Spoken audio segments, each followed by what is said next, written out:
윤희상 선생님의 음악을 보면 예. 아까 말씀드렸듯이 이분의 그 일생 그리고 살아왔던 흔적들 그리고 이분이 추구하셨던 것들을 하나하나 이렇게 그 살피다 보면 하나의 어떤 흐름이 감지가 돼요. 아까 말씀드렸듯이 어떤 면에서는 그 민족주의적인 것도 있는데 자칫 우리가 아시아에서는 민족주의, 특히 우리나라에서의 민족주의는 조금 더 방어를 위한 민족주의였죠. 외세 침략이나 식민지 아래서 우리가 독립하기 위한 어떤 투쟁으로서의 그 민족성이었어요. 그런데 유럽에서는 민족주의라고 그러면 일단은 파시즘이 생각이 나고 그래서 그렇죠. 우리와는 전혀 다른 거기서는 공격적인 개념으로서의 민족주의라면 우리 한국에서는 조금 더 방어적이고 좀 더 공동체적인 개념으로서의 민족이었거든요.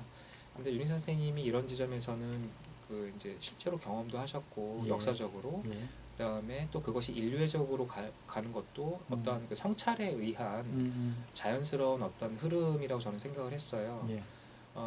그런데 이분의 음악을 보면 처음에 이제 독일로 가셔서 활동을 하셨을 때 1960년대의 음악적인 어떤 흐름이 그 음향체 그래서 음향이라고 하는 것에 좀 더 관심이 많은 그러한 어떤 시기였습니다. 소리를 내는 것에 대한 뭐 소리라면 이제 소리의 이제 색깔이랄까요, 컬러, 결 이런 것들에 관심이 많아졌고, 그래서 그 당시 이제 펜데르스키라고 하는 작곡가나 약간 음향체를 굉장히 강조하는 그러한 이제 음악들이 60년대 초반에 이제 조금 형성이 되기 시작하는데요. 윤희 선생님은 아까 말씀드렸듯이 이제 60년, 59년대부터 해서 이제 독일에서 조금 더 활동을 하시긴 하는데 그 아까 말씀드렸던 다름슈타트 국제음악제를 통해서 음악적인 어떠한 감각을 익히시죠. 그때 만났던 분들이 이제 존 케이지, 백남준 선생님 또 그 자리에서 같이 만났었습니다. 그래서 저는 어떤 생각도 했냐면 존 케이지가 그 소리 내지 않는 그런 어떠한 가만히 있는 어떠한 그런 모습들이 그분의 존 케이지의 말에 의하면 자기는 도교의 영향을 받았다라고 얘기를 해요. 그래요? 네, 스스로 그렇게 얘기를 합니다. 그래서 사실은 윤희상 선생님의 음악의 철학은 기본적으로 도교와 연관돼 있는데 그래서 나비라는 것도 노장사상 맞습니다.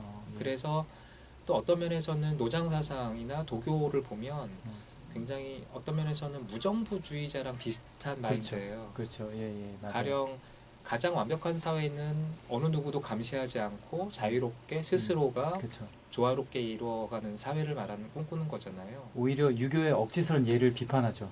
맞습니다. 부자연스럽다. 너희들이야말로 뭔가 그거 자기의 그런 어떤 계략을 가지고 하는 것이다라고 얘기를 하죠. 오히려. 그래서 인간이 스스로 자유로워질 수 있도록 굉장히 많은 성찰과 노력이 필요한 거죠. 그런데 이제 그렇지 않은 인간에게 그냥 자유만 주면 그것이 또다시 폭력으로서 연결되겠죠. 사용되겠죠.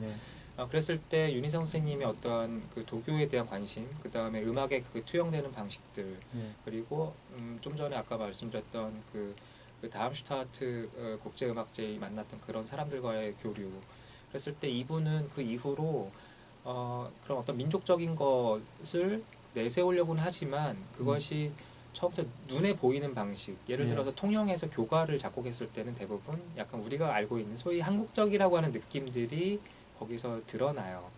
그런데 이제 독일에서 활동을 하시는 이제 60년대로 넘어가시면서는 그것들을 조금 더 이론화하기 시작하고 좀 더 보이지 않는 방식으로서 거기에 투영을 하거든요. 그런데 궁극적으로는 63년에 그 북한의 강서 고분묘를 보고 거기에 나온 사신도를 그 중에서 이제 동물의 몸형을 아까 말씀드렸던 지난주에 말씀드렸던 그 작곡의 기법으로서 그것을 이제 다이나믹이던 어떠한 여러 가지 방식으로서 거기다 그걸 투영시키죠.